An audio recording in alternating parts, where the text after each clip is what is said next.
My childhood experience. Nothing spectacular. That's really, But like most people, I really cannot remember a lot of things. Wow. Oh my, get inside. I was really playful, and then I was mostly inside. Wait, who are you playing with, sir? You have 20 years. What childhood experience has a long-lasting effect? Okay. It's actually a negative thing. But, alright, let's just go. Let's move.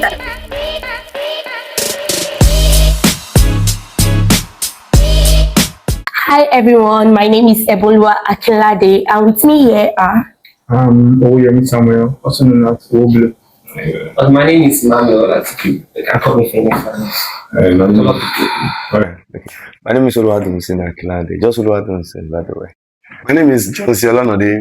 My friends call me Monarch. Welcome to our YouTube channel.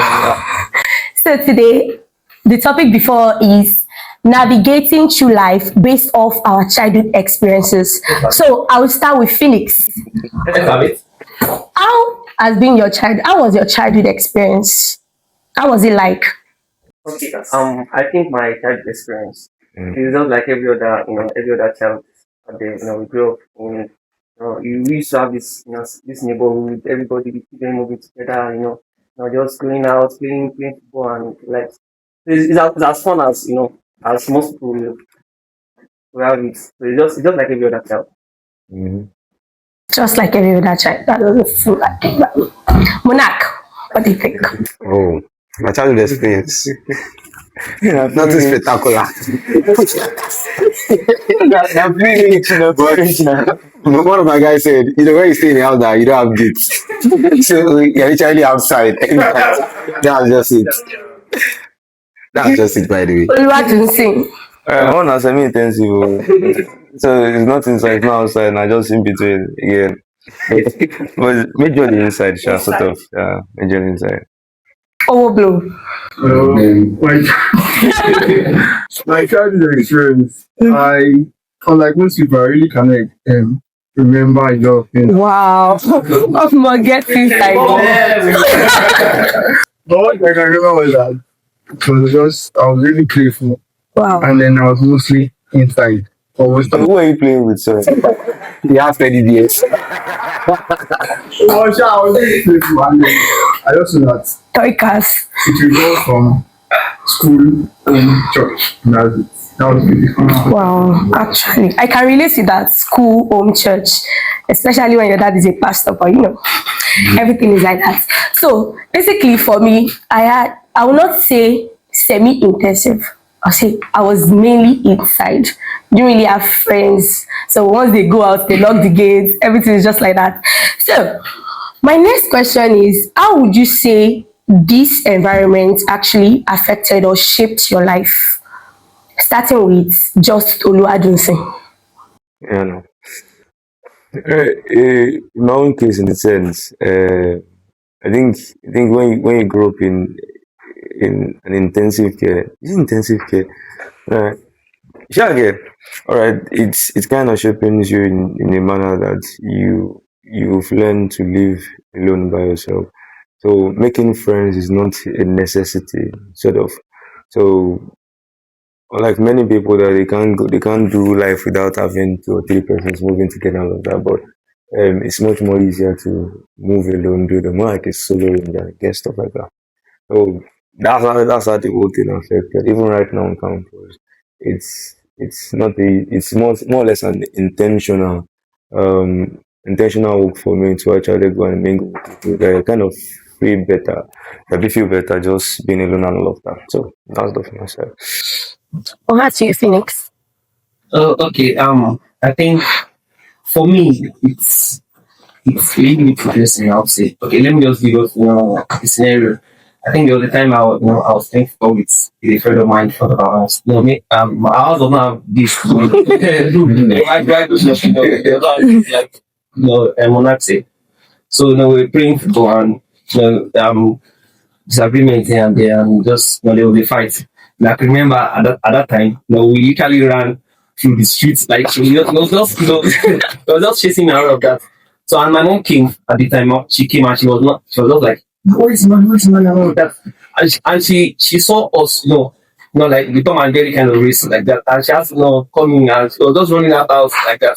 So and no, and okay, that one and some other experience like that I feel I had a very interesting childhood and you can always imagine when you have one person in the whole street having the TV and everybody just come and just Lord Jesus. that in the video.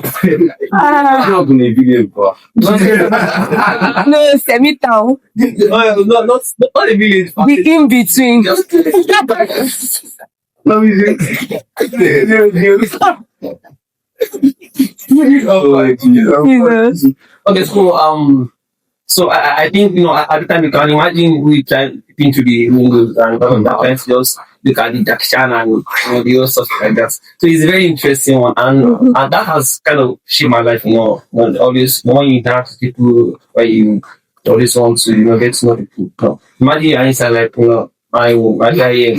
You have difficulty. I feel you have difficulty, trying to interact with people. But when you are outside the industry already, very easy to just navigate through life like that. Oh. Because that's no perspective though. So and I think we have a little bit of advantage more. So Okay, so Monarch, I have a question for you. alright. What childhood experience has a long lasting effect on you that you still carry with you right till now, till this moment? wow. Childhood experience, long lasting effects. Different. Okay. It's actually a negative thing. But all right, let's just go. Let's move. Okay, because the where I grew up, it's like a face me and slap you. You get kind of stuff whereby you play ball and you break glass, stuff like that. But that was not even the most intriguing part. The experience is okay. Then I was still stealing. I just take my grandma money. Now You get you have to thank God for God. my grandma sells biscuits, she sells so stuff like that. So I think I got used to taking my grandma money because so I extend that kind of stuff. Getting foliage. Yeah. So it extended to like my cousin when she come, I'll just take my cousin money. So there was this day that I was now caught. Get I was beating the hell out of. They said they had to call my dad. So I think that was the turning point because I was embarrassed that stuff like that. So that was just the turning point. So, how did it affect your life? How did it affect my life?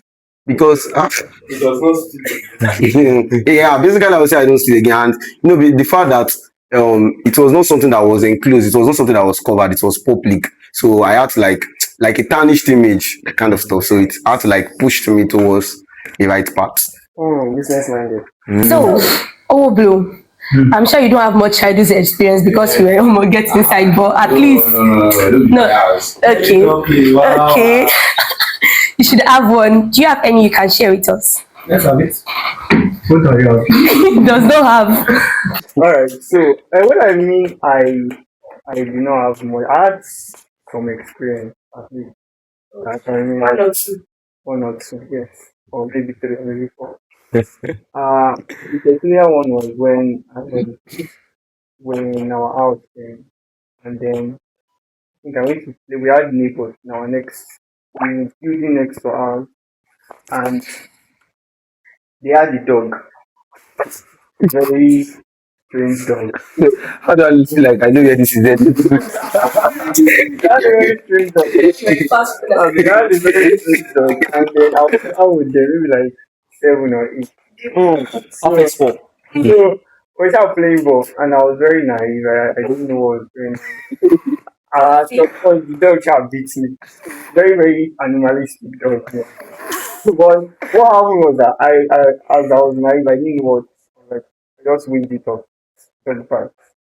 But now as I went home, that's how somebody told my mom, mommy,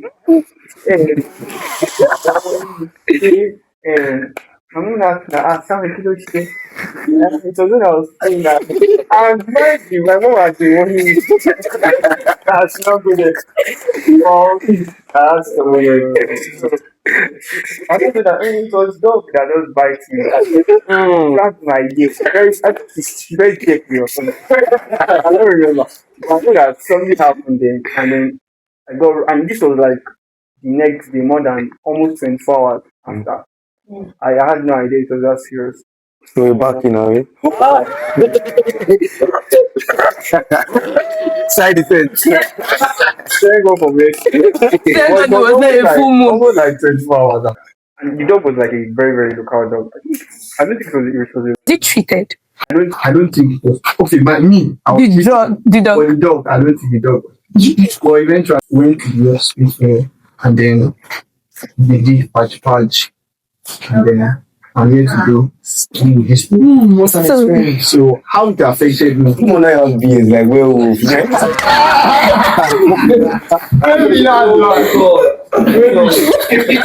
never know.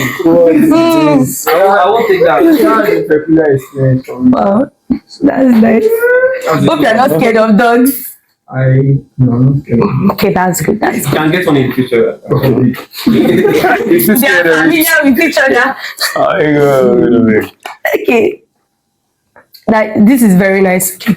So, just one question before we wrap it up. I would like to ask, what do you think your parents' role was in all these childhood experience you've mentioned?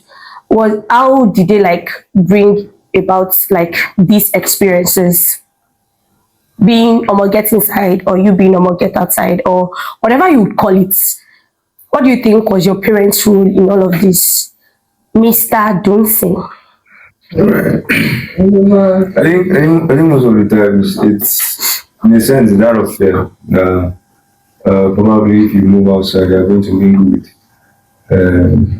are going to mingle with bad people and they are going to spoil you. So imagine someone that they've been trying to instill a type of quality inside of you, and then there's a fear that if you mingle with people outside, they might tarnish that quality and then turn you bad. So rather than taking that chance, let's just lock you inside. I remember a time that that was going outside, and then he asked us to stay inside. So he bought ball for us, but he didn't allow us to play, so he just asked us to play inside. So immediately he went outside, I was like, okay, fine, he has gone already, we've checked the windows. That time we were staying at the story building, so we're at the upper floor. So we checked, we discovered that we could no longer see him inside. Let's carry the ball to us. Immediately we stepped down and then to play.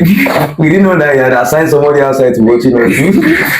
And then I was like, yo, what are you doing now? So we had to run back off it, and then stuff like that. And then most of the times growing up, you grow up in fear that your dad might show up anytime. Though it doesn't matter what they tell you to do, you will still go ahead and do it, because that's one thing about children. If you tell them no, because you didn't sit them down to explain, and obviously at that time none of us could understand the reason for that. So it was out of curiosity in a sense. We will still do that. So we tell us don't play with football, don't play. But we have football, our neighbors don't. So once they go, they jump the fence over to our building. So we gather. I remember one time. So we didn't know that has come inside the compound. He has seen us playing football. So he now went outside. So he now went to the neighbors. He now shouted and greeted them. So when he greeted the neighbor, he alerted everybody. There was somebody watching. So he alerted everybody that is around. Immediately people started jumping the fence from where. So I remember everybody was just running upstairs. So daddy came up, and then we were not coming from the back. We were not greeting as though nothing happened. But you could see the trousers that were wearing, and everything was so much dirty.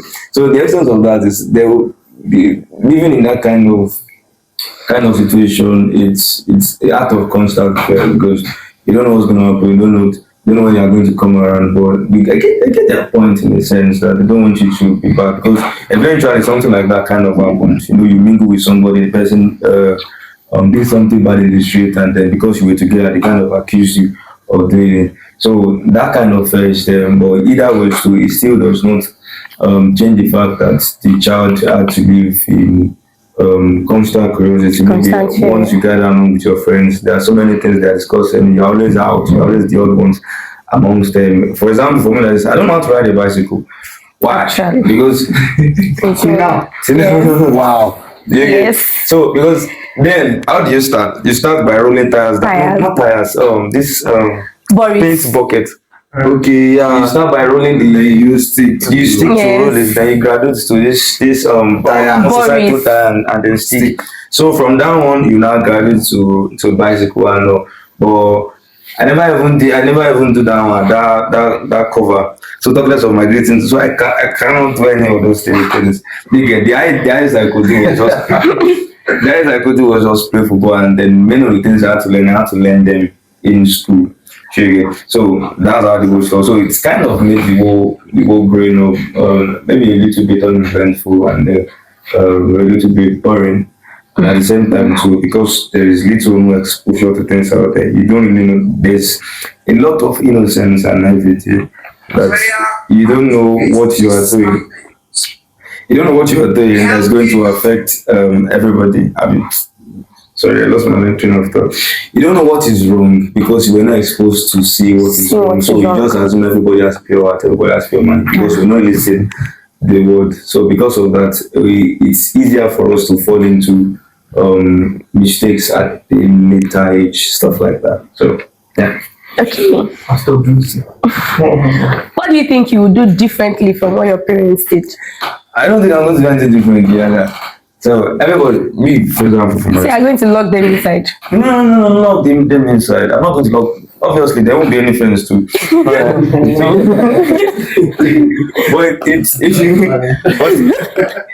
But what my most happen is the fact that there won't be any friends and there won't be neighbors either. So it's going to be like you guys are going to live in bush. yeah, sort of English. That's worse. No. That is worse. The danger is too much. Future children of Mr. Dunsin, if you are watching it. The danger is too much tension for us to be They'll be in the bush, actually, no network. So that's what I did, yeah. But they will obviously will enjoy it. And besides, for somebody planning to have like 100 children, you get. jeez. So You're planning to have 100 children? No, yeah, 11 so they said, biological. okay, actually 11 biological, 90, 80, 81, 89. 89. 89 non-biological. So for someone like that means it does not matter. 89. Yeah. Let me go. So you have like you Enough have for like your 99 hands. spare siblings to play with, so that one you can afford to play anything you want to play. That way, yeah. Stuff like that. Monarch, Yes. what's your opinion? Opinion. Which of the question was it? Both. Oh, good. Okay, let's start from the first question. From my end, I will just say because I was too much outside. Like my parents are always going to work, so I had the free time. So the only thing they could do at that time was hold me for extra lesson. And that was all they could do. That was the only solution they could come up with. So even at the only thing is that I know when my mom comes back home, unless when there's emergency. Because then my mom is the disciplinary woman. My dad just beat us once in a while, maybe once in a year. So at that point in time, I know that my mom will be back around 6. So in anything you are doing, once I'm done in school by 4, I have 2 hours to play or the whole of play. That kind of stuff. So I don't really think I don't overdo. I don't overdo. The only thing I do is I just go to my friend's house, like in front of our house, obviously, or they go in front of our house or the next house. That's what I do. But I might come back late, but I know that what my parents will not be back. Like Bodesi said, I learned how to ride bike during secondary school, bicycle, stuff like that. So it was quite eventful for me. Playing tennis. In fact, we go out to go and play PS, stuff like that. We had a lot of childhood experience. We played Babasue, played mommy and daddy. I don't think Bodesi did that. That was my cousin actually. Yeah. So stuff like that. It was actually quite fun. It was fun. And the fun of getting to break glass. It was not fun actually then, but getting like playing shots, breaking glass, or them seizing your football, hair, stuff like that. This kind of stuff. It was actually a lot. We're the ones seizing footballs that time. No, like playing inter street match. This kind of stuff. It was actually childhood. But thank God that we've gone. So I don't know. I don't think I really had maybe like more like my parents didn't, let's say they didn't like, although they do say don't go out, don't stay out for too long, but it was not kind of like impulsive because actually I was occupied too.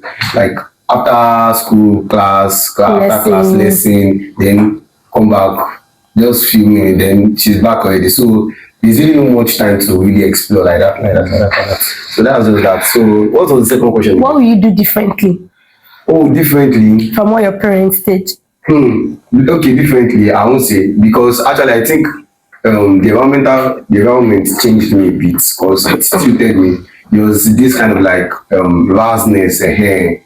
The vastness was there. So if you want to talk about what I'll do differently, I'll prefer of training my children or like we staying in a very calm place. Yeah. If they might not be that, they might be freedom, but at least being in an environment changes people actually. To the fact that fighting became more like a normal thing to me. Like it was quite normal because where I stay, like ghetto, like hoodlums everywhere, is a normal stuff.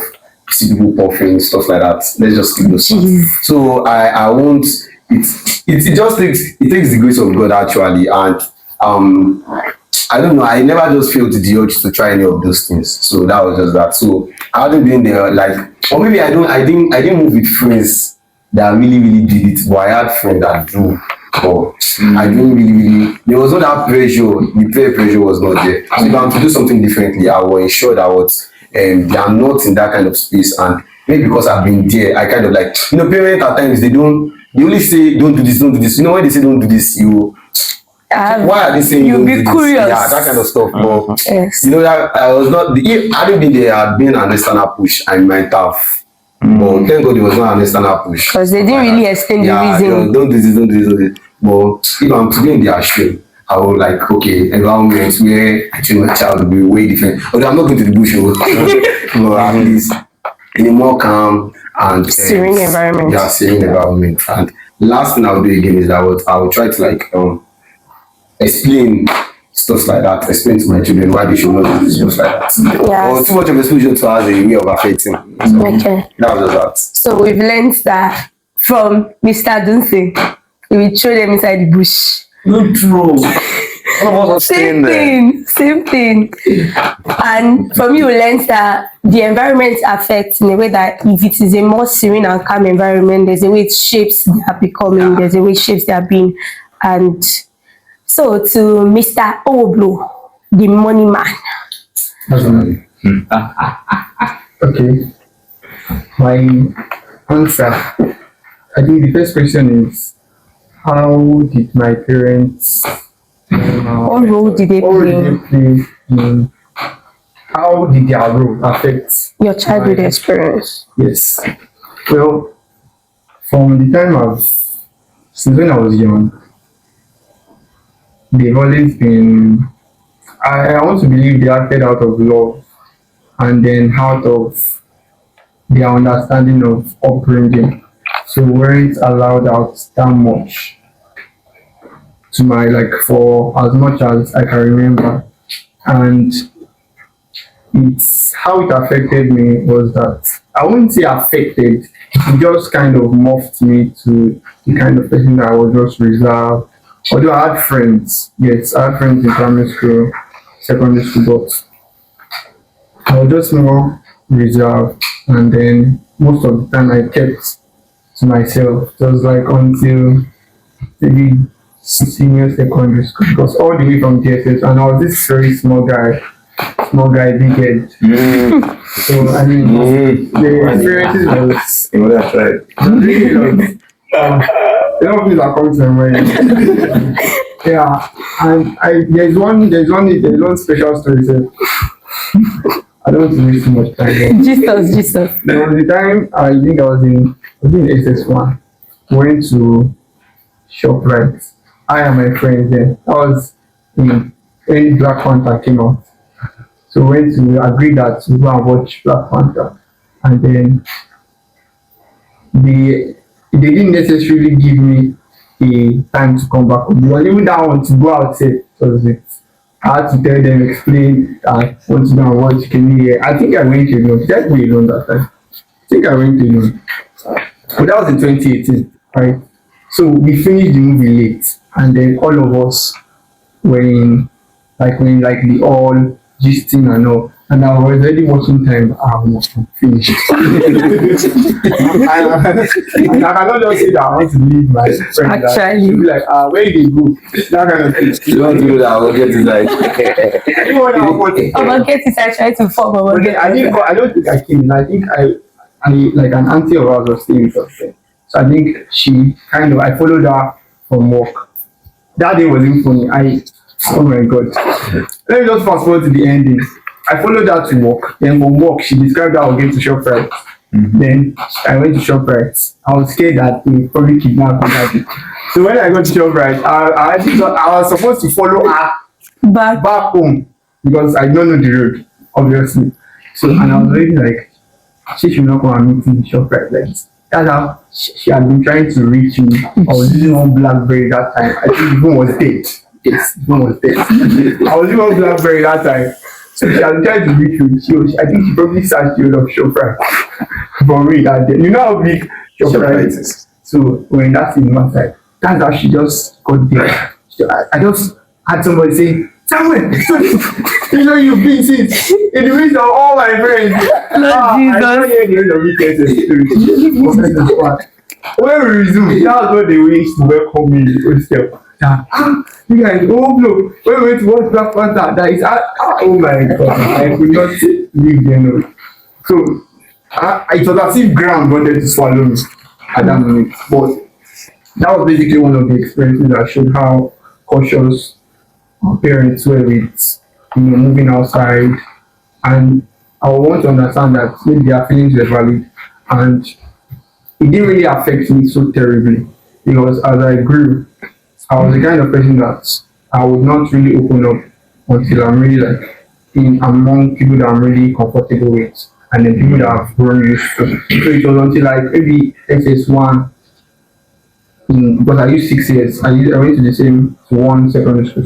So around maybe SS1 that I started opening up to my friends who are around me. I started people started seeing so someone has this kind of personality and all of that. So I think it just made me someone that was really, should I use the word reserved. And people used to say I was reserved. I didn't see it.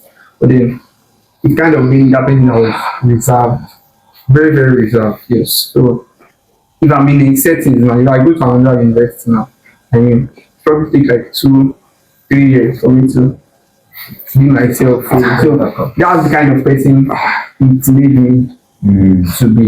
And not necessarily bad, so sad. But I don't see any disadvantage in it really because I enjoy my own. I'm not lonely. He has 10 years. All the ones. I'm not alone. I'm in solitude. I'm not in isolation. I'm in solitude. I enjoy solitude. Since we tell ourselves. Yes, let me tell ourselves. So basically, and as regards to my children, I'll be more open with them.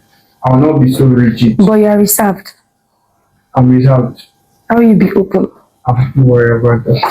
I'll be more open with my children. I'll be less rigid, and yes, and I'll be more close with them too. So okay.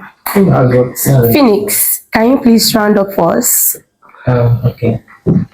Oh, okay. For me, I think that for where I grew up, for you to be, or for me to be where I am today, I would say by the grace of God. And same thing for most people, they don't have this, this. I don't know, not that we don't have that, not that we are not secured in a way, but in a sense we can do whatever we want to do. Because my parents, they usually most of the time they're not around. They used to come back late at night, and we've done a lot of things during the day. And in fact, that's why I went to play ball. I'll go to that people and all that. go to places. It's just by the grace of God. We don't have shepherd. That's why we are here today. But I think at this point I also be grateful to God because if it's not, let's say by God's grace, I don't know, I actually have option to choose what I want to do. Like I can choose, in our house we are this. My parents in a way they are, I won't say overprotective in a way, but still I see that you always take care of me like anything. What do you want? I mean I'm always against most of those things. I'm like the bad guy sometimes. So I can actually go out with friends and the best they can do is that where did you go to? Tell them where I go to. Oh, it's fine. Come and go and eat your food. And also the grace I also had that time was that I had an uncle that is very strict. Flogged in here of me, I have an answer, I flogged. So those kind of experiences that help me to to give me a perspective of what it is to be. Not that I'm free outside in a way. So I can see from both ends. I can see from both ends. So I know, but I'm likely towards towards the outside point because most of my friends are those that are doing Yahoo, they are doing most of them, they are nowhere. No, they are somewhere to be found. they are not now going to anything like that. Okay, so what will you do differently? I think we need to be conscious of the fact that for every I was listening to a message and I was in that message they were saying that every national problem is first a regional problem, every regional problem is first a state problem, every state problem is first, let's say, a local problem, then a family problem. So if as parents, we can just find a system whereby we can train, help in a way, just not that you are teaching them in a sense, but just understand them, know who they are. Most parents does not really know that their children because they don't really know what their children can do. And you see them going out boasting, hey, my child is this one. Meanwhile, the child like this, hey, something else. And they think that their children are innocent. Yeah. So if possible, which I believe I will try my best to do, that we can understand, let's have this interaction, which I feel I don't really have that interaction with my family. In our family, like I'm just like, well, if we are a family, we care about it. Everybody does on their own, something like that. So if we can have a family that you guys can share things together, what they are feeling. I can literally take your phone and check what's on your phone, and there's no problem. My house like this, nobody dare touch my phone. Why would you beat me on my phone? So and I feel it's not good enough. It's not good enough because a lot of things be happening to individuals, and nobody will be. Sometimes there was a time I was just talking to I'm just saying this. For people that would be heroes, I was just talking to my sister, I'm just trying to correct her for something. My mom came and she was like, leave my child alone. And the next thing she started crying. I was like, I never, so I've never really even made her see this my sister like that, because like that. The reason I say like that was because I remember one time that I give her a straight slap, she made me angry. And it's just because you see yourself in comment section. No. I'm just saying that that sometimes you just have to. The Bible even supports that you should just. Yeah, you flog them. Flog them. You know the year one. No, there's a balance. Younger sister. Elder care. No. Okay, I'm my elder sister. We are very close actually. She's the one I feel I'm closest to. Oh, So, but my younger second mother. they just kind of like don't want us, just correct her and all of that. So though she has own training, but not in one side. Our training does not reach one side. So I wish I feel that if we are able to solve the family problem, if we are able to solve the family problem, then not that you teach them, and not that you just leave them alone, just know how. And the Bible gives us tells us how to train our child. When you read the book of Proverbs, be able to understand how you should train your child. So I feel that will settle not the family problem. It's going to solve the state problem. Then the state problem. Every robber that or thieves or armed robber they are sent today. Just like from the family training. Someone is neglecting his or her own. I'm serious for everybody. So if you're able to solve husband material. 100, like over. So this is what I have for this is my take on this. That was an amazing one. Thank God for the show. So we've learned to create a serene environment, to be close to the children, to try to understand them, flog them sometimes when they deserve to be flogged. Don't feed them up. Okay. In the bush. That's what God is here. No, the garden of Eden. And that's on period. Okay, so thank you for joining us for today's show. It was very nice to have you guys, and thank you for watching us. So have a wonderful day. God bless you. Bye.